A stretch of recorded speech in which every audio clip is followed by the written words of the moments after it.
안녕하십니까? 인생의 지혜와 깊은 성찰의 시간을 함께 나누는 이곳에 오신 여러분을 진심으로 환영합니다. 오늘 우리가 나눌 이야기가 여러분의 마음에 작은 위로와 새로운 희망의 씨앗이 되기를 소망합니다. 만약 이 메시지가 여러분의 마음에 평안을 가져다 준다면 좋아요와 구독을 통해 이 은혜를 주변의 소중한 분들과 함께 나누는 축복의 통로가 되어주시길 부탁드립니다. 여러분의 삶에 하나님의 크신 평안과 은혜가 늘 함께하기를 기도합니다. 부모라면, 그리고 자녀로 자라본 경험이 있는 사람이라면 생각하는 의자라는 말의 의미를 잘 알 것입니다. 아이들이 소란을 피우거나 고집을 부리고 통제되지 않을 때 우리는 말하죠. 자, 이제 생각하는 의자에 가서 앉아있자. 마음이 진정될 때까지, 그리고 내 태도에 대해 다시 생각해볼 때까지 말이야. 어쩌면 지난 몇 년간 우리가 겪었던 팬데믹은 인류 전체를 위한 거대한 생각하는 의자의 시간이었을지도 모릅니다. 우리 모두는 각자의 방으로 보내져 우리의 삶의 방식과 태도에 대해 깊이 성찰할 시간을 갖게 되었습니다. 자가격리, 사회적 거리두기 등 이름은 달랐지만 본질적으로 그것은 잠시 멈춤의 시간이었습니다. 이제 그 기나긴 멈춤의 시간이 서서히 끝나가는 것처럼 보이는 지금 우리는 중요한 기로에 서 있습니다. 하나님께서는 우리가 단순히 과거의 삶으로 돌아가는 것, 즉 복귀하는 것에는 전혀 관심이 없으십니다. 그분은 우리가 이 기회를 통해 우리의 삶을 완전히 재설정하기를 원하십니다. 재설정, 즉 리셋이란 무엇일까요? 사전적 의미는 이렇습니다. 변화된 환경, 기회, 혹은 우선순위에 따라 새롭게 다시 시작하는 것. 팬데믹은 바로 우리에게 이 모든 것을 가져다 주었습니다. 변화된 환경, 새로운 기회, 그리고 무엇이 정말 중요한지에 대한 새로운 우선순위를 깨닫게 했죠. 많은 분들이 좋은 삶, 괜찮은 삶을 살고 계실 겁니다. 좋은 옷을 입고, 좋은 음식을 먹고, 나름의 안정을 누리고 있죠. 하지만 성경은 우리에게 말합니다. 그저 괜찮은 삶이 전부가 아니라고. 우리는 그보다 훨씬 더 위대한 삶, 바로 더 나은 삶을 위해 창조되었다고 말입니다. 오늘 우리는 위대한 멈춤의 시간을 지나 어떻게 하면 과거로의 단순한 회귀가 아닌 하나님께서 예비하신 더 나은 삶으로 도약할 수 있을지 그 구체적인 재설정의 원리들을 성경의 지혜를 통해 함께 나누어 보고자 합니다. 이것은 단순히 팬데믹 이후의 삶에만 국한된 이야기가 아닙니다. 인생의 큰 시련과 고난을 겪은 모든 이들에게 적용되는 영원한 진리입니다. 삶을 재설정하기 위한 첫 번째 원칙은 바로 본질적이지 않은 것들을 제거하는 것입니다. 지난 시간 동안 우리는 만성적인 스트레스와 트라우마가 우리의 영혼과 육체에 얼마나 큰 대가를 치르게 하는지 경험했습니다. 우리의 에너지를 배터리에 비유해 봅시다. 배터리 하나에 전구 하나를 연결하면 아주 오랫동안 빛을 낼 수 있습니다. 하지만 전구를 2개, 4개, 여러 개를 동시에 연결하면 배터리는 순식간에 방전되고 맙니다. 지난 몇 년간 우리 각자의 삶이라는 배터리에는 너무나도 많은 전구들이 연결되어 있었습니다. 건강에 대한 염려, 경제적인 불안, 관계의 단절, 미래에 대한 불확실성. 이 모든 것이 우리의 에너지를 끊임없이 소모시켰습니다. 지금 이 순간 제 이야기를 듣고 있는 분들 중 그 누구도 1년 전과 동일한 수준의 에너지를 가지고 있다고 말할 수 있는 사람은 없을 것입니다. 트라우마와 지속적인 위기 상황은 우리를 그렇게 소진시킵니다. 그렇기에 지금 우리에게 남은 소중한 에너지를 더 이상 낭비하지 않는 것이 절대적으로 중요합니다. 얼마 남지 않은 그 에너지를 본질적이지 않은 것들에 사용해서는 안 됩니다. 이제 우리는 삶의 모든 영역에서 더욱 신중하게 선택해야 합니다. 성경은 우리가 제거해야 할 세 가지를 명확하게 제시합니다. 첫째, 나를 가로막는 죄들을 제거해야 합니다. 히브리서 12장 1절은 이렇게 말합니다. 이러므로 우리에게 구름같이 둘러싼 허다한 증인들이 있으니 모든 무거운 것과 얽매이기 쉬운 죄를 벗어버리고 인내로써 우리 앞에 당한 경주를 하며 인생은 마라톤과 같습니다. 무거운 짐을 지고 발목을 붙잡는 죄를 그대로 둔 채로는 결코 완주할 수 없습니다. 팬데믹 이전에 가지고 있던 습관적인 조급함, 분노, 두려움, 걱정, 질투 같은 낡은 죄들을 새로운 시대까지 끌고 와서는 안 됩니다. 둘째, 나의 에너지를 낭비하는 활동들을 제거해야 합니다. 이것들은 본질적으로 죄는 아닐 수 있습니다. 그저 불필요한 것들일 뿐입니다. 고린도전서 6장 12절은 말합니다. 모든 것이 내게 가하나 다 유익한 것이 아니요 모든 것이 내게 가하나 내가 무엇에든지 얽매이지 아니하리라. 나쁜 것과 좋은 것을 구별하는 것을 넘어 이제는 좋은 것과 더 좋은 것을 구별해야 할 때입니다. 내게 허용된 모든 일이 과연 내 삶에 유익한지, 나의 소중한 에너지를 쏟을 가치가 있는지 되물어야 합니다. 셋째, 건강하지 못한 습관들을 제거해야 합니다.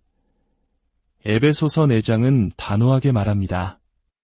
너희는 유혹의 욕심을 따라 썩어져가는 구습을 따르는 옛 사람을 벗어버리고 오직 너희의 심령이 새롭게 되어 하나님을 따라 위와 진리의 거룩함으로 지으심을 받은 새 사람을 입으라. 낡고 파괴적인 패턴들, 거짓된 욕망의 뿌리를 둔 그릇된 습관들을 과감히 버려야 합니다. 마치 결혼식 날 이전 관계에서 비롯된 온갖 상처와 쓰레기가 담긴 자루를 들고 입장하는 것과 같은 어리석음을 반복해서는 안 됩니다. 우리는 과거의 쓰레기를 미래로 가져갈 수 없습니다. 이제는 그것들을 내려놓을 때입니다. 삶을 재설정하기 위한 두 번째 원칙은 첫 번째 원칙과 동전의 양면과도 같습니다. 바로 진정으로 중요한 것에 탁월해지는 것입니다. 본질적이지 않은 것들을 비워냈다면 이제 그 빈 공간을 진정으로 중요한 것들로 채워야 합니다.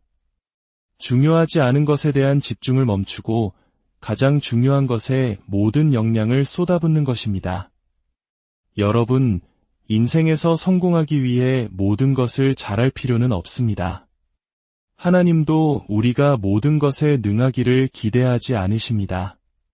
더 나은 삶을 살기 위해 필요한 것은 오직 한 가지, 가장 중요한 것을 잘하는 것입니다. 만약 당신이 가장 중요한 것에서 탁월하다면 다른 수많은 것들에서 서툴다는 사실은 더 이상 문제가 되지 않습니다. 그렇다면 무엇이 진정으로 중요한 것일까요? 성경은 우리가 가장 중요한 것에 탁월해지기 위해 개발해야 할 세 가지 습관을 알려줍니다. 첫 번째 습관은 시간을 지혜롭게 관리하는 것입니다. 시간은 돈보다 귀합니다. 돈은 다시 벌 수 있지만 시간은 결코 되돌릴 수 없기 때문입니다. 우리 모두에게는 일주일에 168시간이라는 동일한 시간이 주어집니다. 괜찮은 삶과 더 나은 삶의 차이는 바로 이 168시간을 어떻게 사용하느냐에 달려 있습니다. 시편 90편 12절의 기도를 매일 드려보십시오. 우리에게 우리날 계수함을 가르치사 지혜로운 마음을 얻게 하소서. 주님, 제게 주어진 시간을 최대한 지혜롭게 사용하여 지혜를 얻게 하소서. 이 기도는 팬데믹 이후의 삶을 시작하는 우리에게 꼭 필요한 기도입니다. 두 번째 습관은 목적을 따라 사는 것입니다.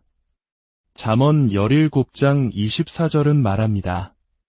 지혜는 명철한 자 앞에 있거늘 미련한 자는 눈을 땅끝에 두느니라. 지혜로운 사람은 자신의 삶을 향한 분명한 목표를 가지고 의도적으로 행동합니다. 그러나 어리석은 사람은 여러 방향으로 흩어져 방황합니다. 팬데믹으로부터 얻은 새로운 자유가 주어졌을 때 중요하지 않은 온갖 활동들로 다시 당신의 스케줄을 가득 채우는 실수를 범하지 마십시오. 당신의 삶에 여백을 남겨두십시오. 하나님께서 당신의 삶에 두신 5가지 목적에 다시 집중하십시오. 세 번째 습관은 올바른 우선순위를 선택하는 것입니다. 예수님께서 마르다와 마리아의 집을 방문하셨을 때의 이야기를 기억하실 겁니다. 마르다는 음식 준비로 분주했지만 마리아는 예수님의 발치에 앉아 그분의 말씀을 들었습니다. 예수님은 마르다에게 부드럽게 말씀하셨습니다. 마르다야, 마르다야, 내가 많은 일로 염려하고 근심하나 몇 가지만 하든지 혹은 한 가지만이라도 족하니라.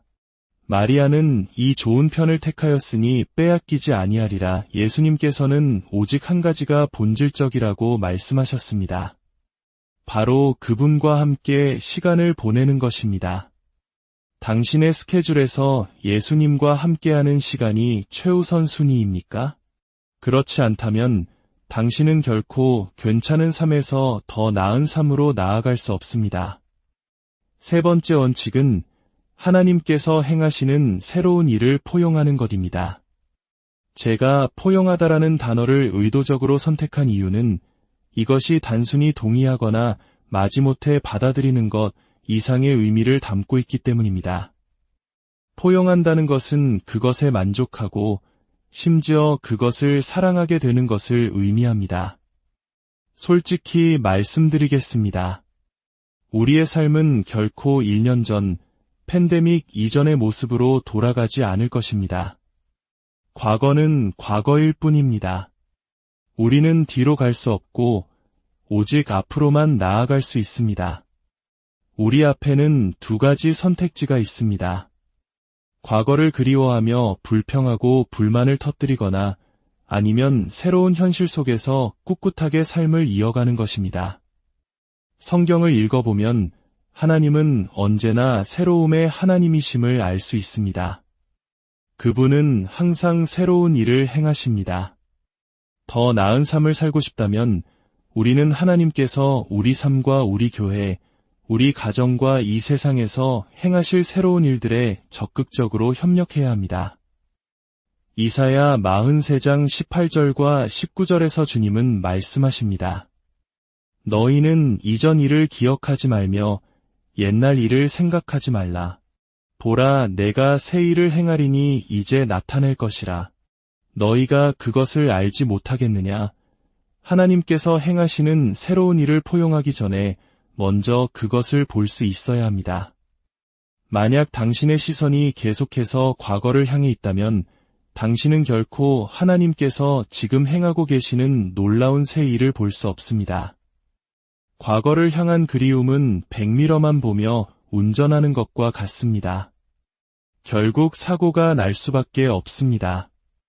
네 번째 원칙은 점진적인 변화를 기대하는 것입니다. 이것은 우리가 본성적으로 원하는 것과는 정반대입니다.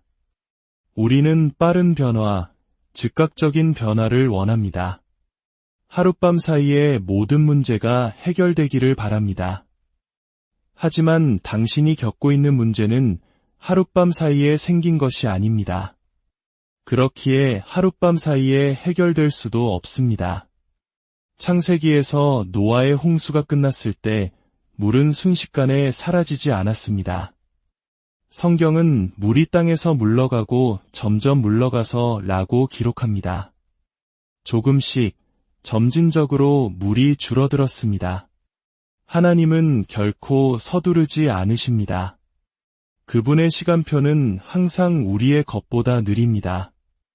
하나님께서는 이스라엘 백성에게 약속의 땅을 주시면서 이렇게 말씀하셨습니다.